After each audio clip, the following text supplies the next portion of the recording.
Welcome back to commerce for HSS YouTube channel. എല്ലാ പ്രിയ സുഹൃത്തുക്കൾക്കും കൊമേഴ്സ് ഫോർ HSS യൂട്യൂബ് ചാനലിലെ പുതിയ ക്ലാസ്സിലേക്ക് സ്വാഗതം. ഇന്നത്തെ ക്ലാസ്സിൽ ഹയർ സെക്കൻഡറി രണ്ടാം വർഷത്തിന്റെ അക്കൗണ്ടൻസി എന്ന വിഷയവുമായി ബന്ധപ്പെട്ട് നാലാമത്തെ അധ്യായമായ retirement and death of a partner. Next revaluation of assets and reassessment of liabilities. അത് നേരത്തെ അഡ്മിഷൻ ഓഫ് എ പാർട്ണർ എന്ന അധ്യായത്തിനകത്ത് പഠിച്ചിട്ടുണ്ട്. Revaluation of assets and reassessment of liabilities. അതേ രീതി തന്നെയാണ് ഇവിടെയും. ഒരു പാർട്ണർ റിട്ടയർ ചെയ്യുകയോ അല്ലെങ്കിൽ മരിക്കുകയോ ചെയ്യുന്ന സമയത്ത് അസറ്റിനകത്തും അല്ലെ ലയബിലിറ്റീസിനകത്തിനും ഉണ്ടാകുന്ന വിലയിലുണ്ടാകുന്ന വ്യതിയാനം, അതുമൂലം ഉണ്ടാകുന്ന ലാഭനഷ്ടം എല്ലാ പാർട്ട്നേഴ്സും ഷെയർ ചെയ്യണം. അപ്പോൾ ലാഭമാണെങ്കിൽ അതിൻ്റെ ഷെയർ എന്ത് ചെയ്യണം? റിട്ടയർ ചെയ്ത പാർട്ണർക്ക് ലഭിക്കണം. ലോസ് ആണെങ്കിലും അതിൻ്റെ ഒരു ഷെയർ റിട്ടയർ ചെയ്ത പാർട്ണർ കൂടി സഹിക്കണം. അതിനോട് അത് ഏറ്റെടുക്കേണ്ടതാണ് അല്ലേ. അപ്പോൾ അതുകൊണ്ട് തന്നെ എന്ത് ചെയ്യണം? It is necessary to revalue the assets and liabilities.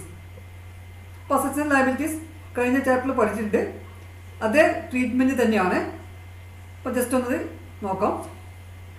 കഴിഞ്ഞ ചാപ്റ്ററിനകത്ത് പഠിച്ച അതേ രീതി തന്നെയാണ് ഇവിടെ. We have to prepare revaluation account. ഇതിന് ശേഷം എന്ത് ചെയ്യണം? റീവാലുവേഷൻ അക്കൗണ്ട് പ്രിപ്പയർ ചെയ്യണം. റീവാലുവേഷൻ അക്കൗണ്ട് പ്രോഫിറ്റോ ലോസോ ആണെന്ന് നോക്കണം. Assets are valued and liabilities are reassess. നേരത്തെ പറഞ്ഞു അസറ്റ് റീവാല്യൂ ചെയ്യും, ലയബിലിറ്റീസ് റീഅസസ് ചെയ്യും. പിന്നെ unrecorded assets and liabilities. Unrecorded asset ഉണ്ടെങ്കിൽ റെക്കോർഡ് ചെയ്യണം, അതുപോലെ അൺറെക്കോർഡ് ലയബിലിറ്റീസ് ഉണ്ടെങ്കിലും റെക്കോർഡ് ചെയ്യണം. ഇതൊക്കെ നേരത്തെ ചെയ്ത കാര്യങ്ങളാണ്. നേരത്തെ കഴിഞ്ഞ ചാപ്റ്ററിൽ പഠിച്ച അതേ രീതി തന്നെയാണ്. ഇതിനു വേണ്ടി revaluation account is prepared. Profit or loss on revaluation is shared by all partners. കാരണം ഇപ്പോൾ റീവാലുവേഷൻ പ്രോഫിറ്റ് ആണെങ്കിൽ ലോസ് ആയാലും എന്ത് ചെയ്യാം? It is shared by all partners. ഇവിടെ എല്ലാ പാർട്ട്നേഴ്സും ഷെയർ ചെയ്യും. നേരത്തെ ആണെങ്കിൽ ഓൾഡ് പാർട്ട്നേഴ്സ് മാത്രമായിരുന്നു അഡ്മിഷനിൽ. ഇവിടെ എല്ലാ പാർട്ട്നേഴ്സും including retiring or deceased partner. അപ്പോൾ ഇത് നോക്കാം. ഒന്ന് journal entries. Increase in the value of asset. അല്ലെ, അസറ്റിന്റെ വാല്യൂ കൂടുമ്പോൾ നമ്മൾ എന്ത് ചെയ്യുന്നത്? അസറ്റ് എന്ത് ചെയ്യാം? അസറ്റിന്റെ വാല്യൂ കൂടുമ്പോൾ അസറ്റ് എന്ത് ചെയ്യും? അസറ്റ് ഡെബിറ്റ് ചെയ്യണം അല്ലേ. അപ്പോൾ asset account debtor to revaluation account. ഇത് കഴിഞ്ഞ ക്ലാസ് പഠിച്ചതാണ്, കഴിഞ്ഞ ചാപ്റ്ററിനകത്ത് പഠിച്ചതാണ്. അത് ജസ്റ്റ് ഒന്ന് റിവൈസ് ചെയ്ത് പോയാൽ മതി. ഇപ്പോൾ increase in the value of asset. Asset increase ചെയ്യുമ്പോൾ asset account debtor to revaluation account. അതിന് നേരെ തിരിച്ചാണെങ്കിൽ അസറ്റ് എന്ത് ചെയ്യാം? ഡിക്രീസ് ചെയ്യും. ഡിക്രീസ് ചെയ്യുമ്പോൾ നേരെ opposite revaluation account debtor to asset account. അപ്പോൾ അസറ്റിൻ്റെ വില കുറയുമ്പോൾ നമ്മൾ അസറ്റ് ക്രെഡിറ്റ് ചെയ്യണം. ക്രെഡിറ്റ് ചെയ്യുമ്പോൾ റീവാലുവേഷൻ അക്കൗണ്ട് ഡെബിറ്റ് ചെയ്യാം അല്ലേ. ഇനി അടുത്തത് increase in the value of liabilities. Liabilities കൂടുമ്പോൾ എന്ത് ചെയ്യണം? Revaluation account debtor to liabilities account. Okay.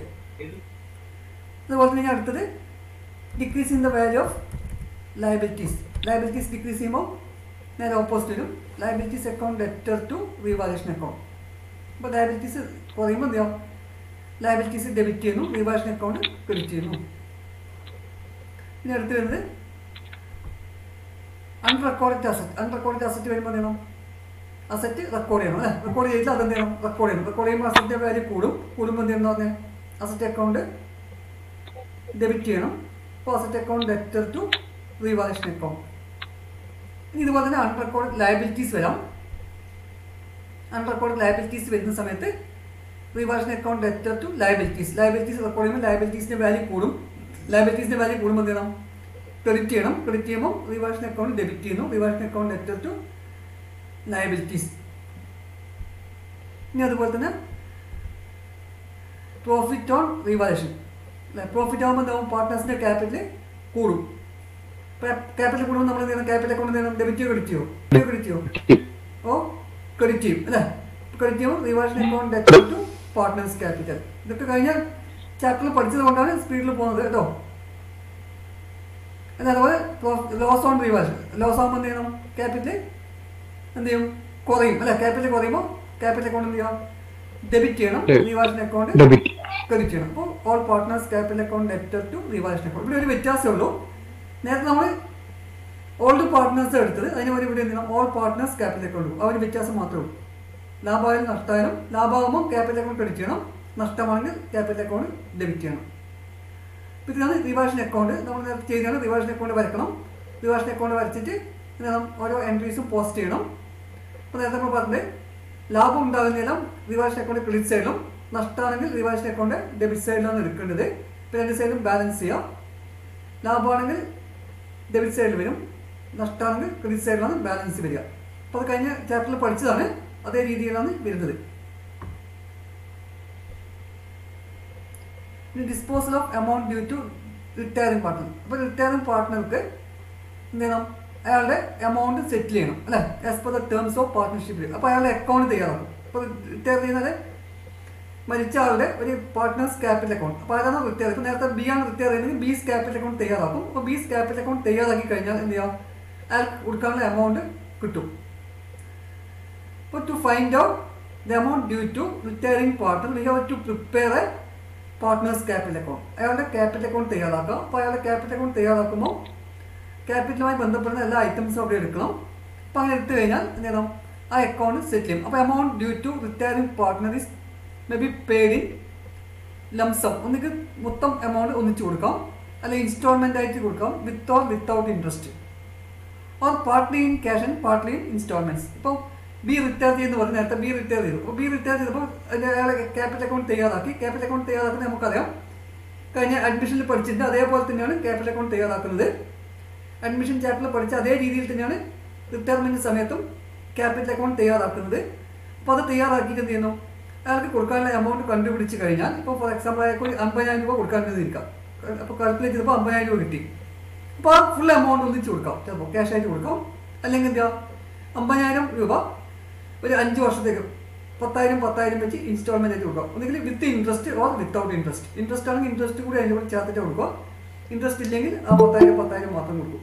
പിന്നെ partly in cash, partly in instalment. കുറച്ച് പൈസ ക്യാഷ് ആയിട്ട് കൊടുക്കുന്നു, ബാക്കി പൈസ എന്ത് ചെയ്യുക? പിന്നീട് ഇൻസ്റ്റാൾമെൻ്റ് ആയിട്ട് കൊടുക്കും.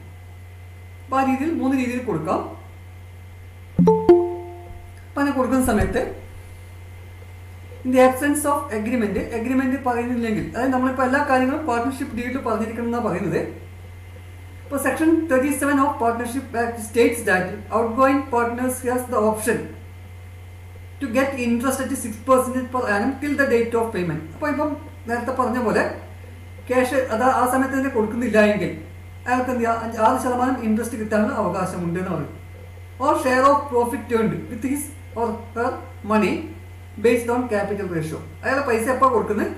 ആ കൊടുക്കുന്ന കാലം വരെയുള്ള ലാഭത്തിൻ്റെ ഷെയർ കൊടുക്കണം. ഇതിൽ ഏതെങ്കിലും അയാൾക്ക് തിരഞ്ഞെടുക്കാനുള്ള അവകാശം ആയിരിക്കുന്നുണ്ട്? റിട്ടയർ ചെയ്യുന്ന പാർട്ട്ണർക്കുണ്ട്. ഒന്നിക്കൽ എന്ത് ചെയ്യണം? അയാൾ ആ പേയ്മെൻറ്റ് കൊടുക്കുന്ന സമയം വരെ 6% ഇൻട്രസ്റ്റ് കൊടുക്കണം, അല്ലെങ്കിൽ എന്ത് ചെയ്യാം? ആ പീരീഡ് വരെയുള്ള ലാഭത്തിൻ്റെ ഷെയർ. അതായത് പ്രത്യേകിച്ച് പാർട്ട്ണർഷിപ്പ് ഡീഡിൽ പറയുന്നില്ല. പാർട്ട്ണർഷിപ്പ് ഡീഡിൽ പറഞ്ഞെങ്കിൽ എന്ത് ചെയ്യുക? ആ പ്രകാരം നേരത്തെ പറഞ്ഞ പോലെ ലംസമായിട്ടോ അല്ലെങ്കിൽ എന്താ ഇൻസ്റ്റാൾമെൻ്റ് ആയിട്ടോ അല്ലെങ്കിൽ പാർട്ട്ലി ഇൻ ക്യാഷോ പാർട്ട്ലി ഇൻസ്റ്റാൾമെൻ്റ് ആയിട്ട് കൊടുക്കാം. അപ്പോൾ ഇതാണ് അതിൻ്റെ disposal of amount due to retiring partner. അത് പ്രോബ്ലം ചെയ്യുന്ന സമയത്ത് ക്ലിയർ ആയിട്ട് നമുക്ക് പറയാം. When retiring partner is paid in cash, ഫുള്ളായിട്ട് ക്യാഷ് കൊടുക്കുകയാണെങ്കിൽ അയാൾ ക്യാപിറ്റൽ എന്താവും? ക്യാപിറ്റൽ ക്ലോസ് ചെയ്യും. അപ്പോൾ ക്യാപിറ്റൽ ക്ലോസ് ചെയ്യുമ്പോൾ partners capital account debtor to cash or bank account. Full amount cash ആയിട്ട് കൊടുക്കുകയാണെങ്കിൽ general retiring partners capital account debtor to cash account or bank account. ഇനി അതെന്താവും? ക്യാഷ് ആയിട്ട് കൊടുക്കുന്നില്ല. അപ്പോൾ ഇൻസ്റ്റാൾമെൻ്റ് ആയിട്ട് കൊടുക്കുമ്പോൾ ആ വർഷം ഇപ്പോൾ അയാൾ എപ്പോഴാണ് റിട്ടയർ ചെയ്തത്, ആ റിട്ടയർ ചെയ്യുന്ന വർഷം അയാൾക്ക് പൈസ കൊടുക്കുന്നില്ല. അപ്പോൾ കൊടുക്കാനുള്ള പൈസ അല്ലേ, കൊടുക്കാനുള്ള പൈസ ആയതുകൊണ്ട് അതെന്താണ്? It is A liability. Liability കൂടുമ്പോൾ നമ്മൾ സാധാരണ എന്താ? ലയബിലിറ്റി കൂടുമ്പോൾ ലയബിലിറ്റി ക്രെഡിറ്റ് ചെയ്യും. അപ്പോൾ ആ എമൗണ്ട് പാർട്ട്നേഴ്സിന് കൊടുക്കാനുള്ള എമൗണ്ട്, ഇപ്പോൾ ബിക്ക് കൊടുക്കാനുള്ള എമൗണ്ട് ആണെങ്കിൽ B's partners capital, B's capital account debtor to B's loan account, അയാളുടെ ലോൺ അക്കൗണ്ട് ആയിട്ട് മാറ്റും. ഇപ്പോൾ ലോണായിട്ട് എന്ത് ചെയ്യും? അടുത്ത വർഷം മുതൽ ഇൻസ്റ്റാൾമെൻ്റ് ആയിട്ട് തിരിച്ചെടുക്കും. അപ്പോൾ അത് when the amount is paid in installment or treated as a loan ആയിട്ട് ട്രീറ്റ് ചെയ്യുകയാണെങ്കിൽ ചെയ്യുന്നത് എന്താണ്? Retiring partners capital account debtor to retiring partners loan account.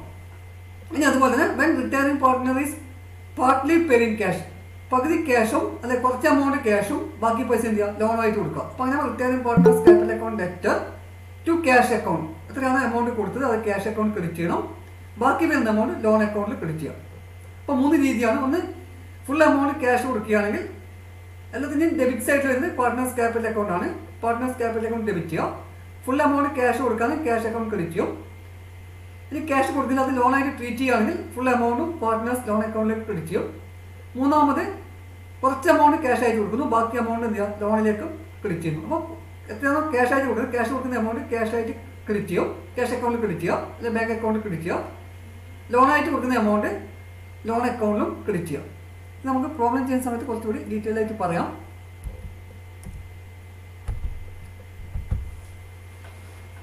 പിന്നെ അതിന് ഇൻട്രസ്റ്റ് വരികയാണെങ്കിൽ partners when loan account is settled by paying in installment includes principal and interest. അപ്പോൾ ഓരോ കൊല്ലം interest കൊടുക്കേണ്ടി വരും. അപ്പോൾ ഇൻട്രസ്റ്റ് കൊടുക്കാതെ ബിസിനസ്സിനെ സംബന്ധിച്ച് ഈസ് എ എക്സ്പെൻസ്.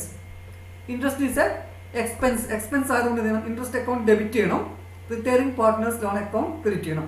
അപ്പോൾ interest account debtor to retiring partners interest account debtor to retiring partners loan account. Payment of installment ആണ്. ഇൻസ്റ്റാൾമെന്റ് കൊടുക്കുമ്പോൾ ലോണിന്റെ ഓരോ ഇൻസ്റ്റാൾമെന്റ് കൊടുക്കുമ്പോൾ ലോണിന്റെ എമൗണ്ട് കുറയും. ലോണിന്റെ എമൗണ്ട് കുറയുമ്പോൾ എന്ത് ചെയ്യാം, ലോൺ അക്കൗണ്ട് ഡെബിറ്റ് ചെയ്യണം, ക്യാഷ് അക്കൗണ്ട് ക്രെഡിറ്റ് ചെയ്യും. അപ്പോൾ ഇൻട്രസ്റ്റ് ഇൻസ്റ്റാൾമെന്റ് അടക്കുന്ന സമയത്ത് ഞാനത് partners loan account debtor to cash or bank account. അപ്പോൾ ഇതിന് ഓരോ വർഷവും ഉണ്ടാകുന്ന ബാലൻസ്. ഇപ്പോൾ നേരത്തെ പറഞ്ഞാൽ 50,000 രൂപ കൊടുക്കുകയാണെങ്കിൽ ഒന്നാമത്തെ വർഷം 10,000 രൂപ കൊടുത്തു, അതിൻ്റെ പലിശയും കൊടുത്തു കഴിഞ്ഞാൽ ബാക്കി 40,000 രൂപ ഉണ്ടാവും. അപ്പോൾ 40,000 രൂപ എന്ത് ചെയ്യണം, shown on the liability side of balance sheet till the last installment is paid. അപ്പോൾ ഓരോ വർഷവും കൊടുക്കുന്ന എമൗണ്ട് കഴിച്ച് ബാക്കി വരുന്ന ലോണിൻ്റെ എമൗണ്ട് എത്രയാണോ ആ എമൗണ്ട് എന്ത് ചെയ്യാം, ബാലൻസ് ഷീറ്റിൻ്റെ ലയബിലിറ്റി സൈഡിൽ കാണിക്കണം. Till the last installment is paid. അവസാനത്തെ ഇൻസ്റ്റാൾമെന്റ് പേ ചെയ്യുന്നവരെ ആ ബാലൻസ് വരുന്ന എമൗണ്ട് ഓരോ വർഷവും എന്ത് ചെയ്യും, ബാലൻസ് ഷീറ്റിൻ്റെ ലയബിലിറ്റി സൈഡിൽ കാണിക്കും. ഈ ക്ലാസ് ഇഷ്ടപ്പെടുകയാണെങ്കിൽ ഷെയർ ചെയ്യുക, ലൈക്ക് ചെയ്യുക, സബ്സ്ക്രൈബ് ചെയ്യുക.